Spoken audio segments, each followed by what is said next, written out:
Kitchen को आपण मानकर बहुत बहुत स्वागत। आज मु आपण मान बन के देखी हरड़ डाली डालमा। फ्रेंड्स आप मुग डाली तो बहुत डालमा खाइए, तो हरड़ डाली भी डालमा बनइले बहुत ही भल लगी थाए। बिना पियाज रसुण रे बनाई, तो जेकोसी ओषा पर्व करके खाई पारे। तो मुझे किसी परिबा काटी नहीं, आपण पसंद अनुसार परिबा गुड़ी को नहीं जातु काटिकी। कखारू, मूला, बैगण, गाजर और बीन्स एपरी छोट छोट पीस करके सब गुड़ी को काटी नहीं। आ कदली को गोटे फाड़ कदली नहीं, हलदी पानी रे भिजेकी रखी तार कषा अंश जावाई बा कला नहवाई डालमा। मुझे मुग डाली और हरड़ डाली करी, तो आप मुग डाली भी करेंगे। हरड़ डाली मुझे गोटे बाउल नहीं, यापर आम गोटे प्रेसर कुकर गरम करना, से गोटे चामच घी देदेबा। जदि आप घी बदल में रिफाइन तेल भी व्यवहार करेंगे।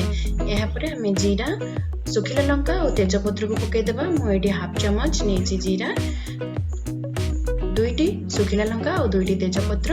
यापर आम अदा और कंचा लंका को यपरी छेचिकी पकेबा। अदा मु गोटे टेबल स्पून नहीं, 2टी कंचा लंका यपरी छेचिकी ताकू पकईदेवा। आ यपरी घी रे टिके भाजी नबा।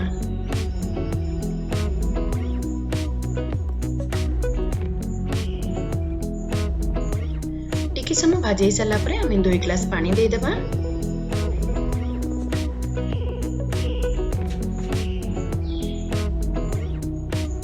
यापर हरड़ डाली को यपरी धोईकी भल भाव धोईकी आम से देदेबा।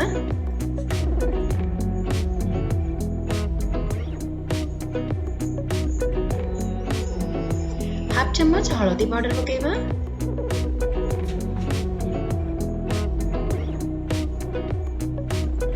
यापर सब परिबा गुड़ी को भल भाव धोईकी से पकईदेबा। फ्रेंड्स आपण पसंद अनुसार परिबा पकांतु। आपण एठी कन्नमूल भी पकई पारिबे और खुंब आलू भी पकई पारिबे। आपनकर पसंद अनुसार आपण जे कोनोसी परिबा एथिरे पकई पारिबे। आलू मध्य पकई पारिबे। मु एठी आलू व्यवहार करिनी, तो ताकू भी मध्य आपण पकई पारिबे।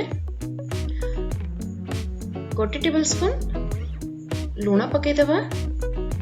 टमाटो को भी यपरी बड़ बड़ पीस करी काटी पकईबा।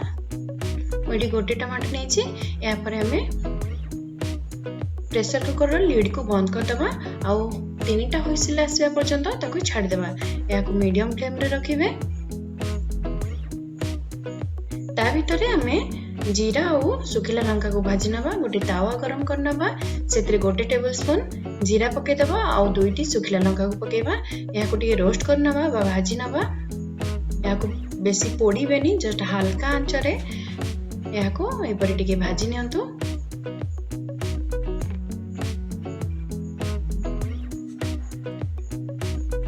यापर आम गोटे हेमदस्तान रे ताको बाहर करनबा और यपरी कुटी नबा बा तार पाउडर बनै नबा।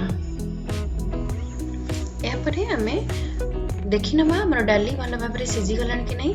देखंतु फ्रेंड्स, फाळ फाळ हेकि आपण देखि पारथिबे डाली आ परिबा गुडी को भल भाव रे सिझी सालानी। सेतरे आम एबे नडिया कोरा पकई नबा।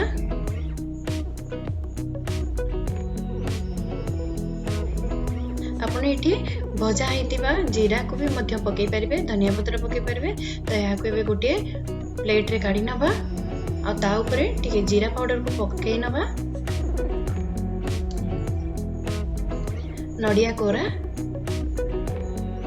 आ किछि धनिया पत्र दे याको सजाई नबा।